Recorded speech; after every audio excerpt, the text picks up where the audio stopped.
afraid of you, Beth? Uh-huh. Who's afraid of you, Beth? John.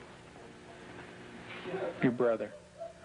And what is your brother, why is your brother afraid of you? Because I hurt him so much. Mm-hmm. Okay. And what, at nighttime, what do your parents do to your door? Lock it shut. Why do they lock it shut? Because they don't want me to hurt John. Right. And they're kind of afraid of hurting John? Of you hurting John? Mm-hmm. Okay. Are they afraid that you might hurt them? Yep. Would you, Beth? Mm-hmm. When would you do it? Nighttime. Okay. Why would you do nighttime? Because I don't like them seeing me do it. But they can feel me do it. Mm-hmm. And what would you do to him, Beth? Stab him. Okay. What would you stab him with? A knife. The program you are about to see was compiled from the actual therapy tapes of Dr. Ken McGidd, a clinical psychologist specializing in the treatment of severely abused children. Children so traumatized in the first years of life that they do not bond with other people. They are children who cannot love or accept love. Children without conscience who can hurt or even kill without remorse. This film shows the devastating effects of abuse on a child. It also shows that victims can be helped. It is the story of a 6.5-year-old girl named Beth. Do you ever stick pins in people? Mm-hmm. Who? My brother. Okay. Do you do it a little bit or a lot? A lot. Okay. And what are you trying to do to your brother? Kill him. Why do you want your brother to die? Because I was hurt so bad, and I don't want to be around people. Okay. Who else would you like to stick pins into? Mommy and Daddy. What would you like to have happen to them? Die. Jesus could have lived to save Israel, yet he chose to die to save the world. Tim is the minister of a small Methodist church in the South. He and his wife Julie have been married for 12 years. Unable to have children of their own, they decided to adopt. In February of 1984, they received a call from the Department of Social Services telling them they had 2 children available for adoption. They were told that Beth, 19 months old, and her brother Jonathan, 7 months old, were normal and healthy. We did not need children to make our lives complete. We felt secure in ourselves and secure in our relationship, but we wanted to share that with somebody else, and we felt like we had a lot to pass on to a child, and that was what we really wanted to do. And when the phone call came, it was like, at last it's here. And it seemed like a miracle. It had happened so quick. We'd heard of couples having to wait 5, 10 years on a child, and here we had 2 young children. It was like the answer to our dream. Their dream became a nightmare when they realized that Beth and Jonathan had severe emotional problems.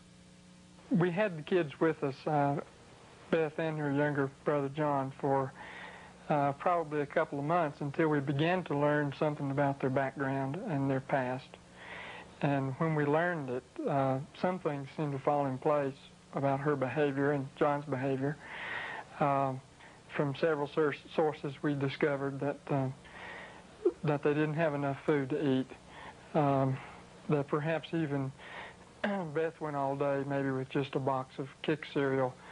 John himself was found in a bassinet with little patches of urine all over it and a dirty diaper and a couple of bottles at his feet that had curdled milk, and the back of his head was completely flat. The front of his head had bulged out, and at 7 months he couldn't raise his head, couldn't roll over.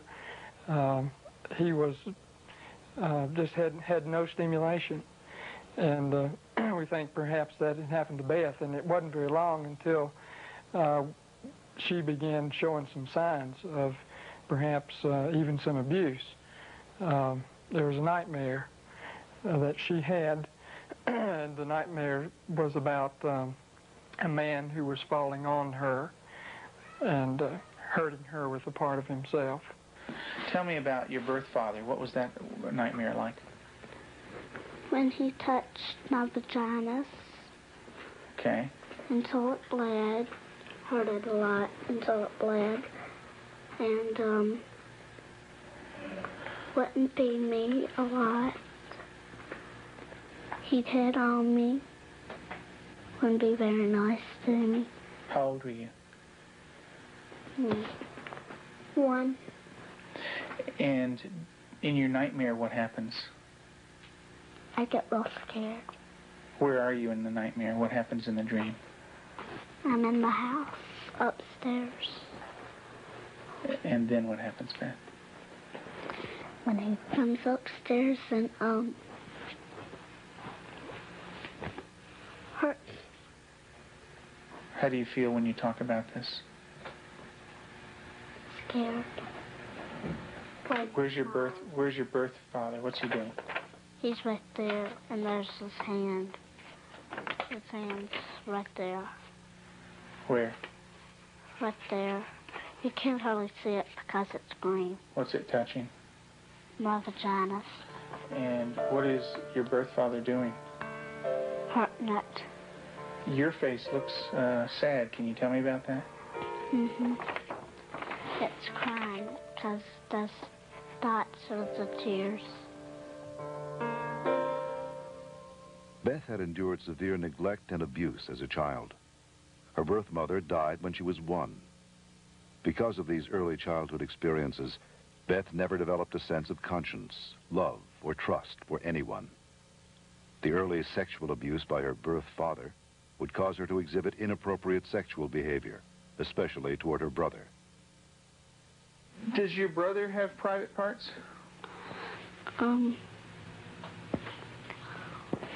Yeah. Yeah. What is his private parts? Penis and butt. And what do you do with your brother with his private parts, Beth?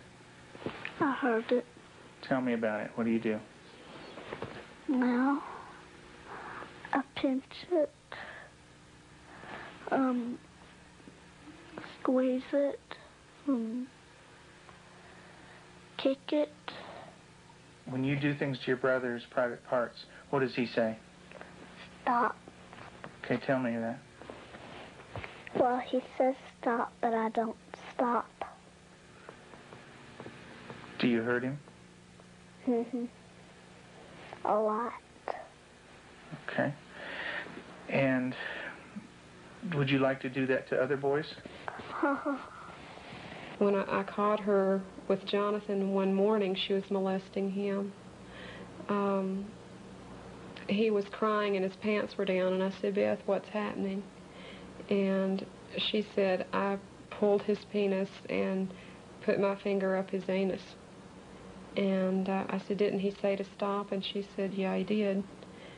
And I said, did you? And she said, no. Have you ever rubbed your private parts? Do you do it a lot? A lot. How much do you do that?